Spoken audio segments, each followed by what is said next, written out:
একজন মুসলিম হিসেবে এই বিষয়গুলো অবশ্যই জানা থাকা উচিত। ১ নাম্বার প্রশ্ন, কোন সূরা পড়লে শয়তান ঘরে প্রবেশ করতে পারে না? এ সূরা বাকারা, বি সূরা ইখলাস, সি সূরা ফালাক। সঠিক উত্তরটি হবে অপশন এ সূরা বাকারা। আপনি যদি কোরআনকে ভালোবাসেন তাহলে কমেন্ট করুন আই লাভ কোরআন। ২ নাম্বার প্রশ্ন, কোন সূরা রাতে পাঠ করে ঘুমালে কবরের আযাব থেকে রক্ষা পাওয়া যায়? এ সূরা মুলক, বি সূরা ফালাক, সি সূরা নাস। সঠিক উত্তরটি হবে অপশন এ সূরা মুলক। ৩ নাম্বার প্রশ্ন, কোন সূরা মানুষকে কালো জাদু থেকে রক্ষা করে? এ সূরা কাহফ, বি সূরা ইয়াসিন, সি সূরা বাকারা।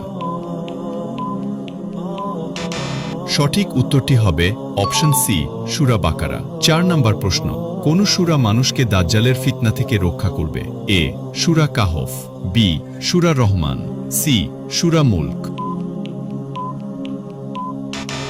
উত্তরটি জানার আগে ভিডিওটি অবশ্যই শেয়ার করুন। আপনার একটি শেয়ারের মাধ্যমে হাজারো মুসলমান ভাই বোন এই বিষয়গুলো জানতে পারবে এবং আমল করতে পারবে ইনশাআল্লাহ।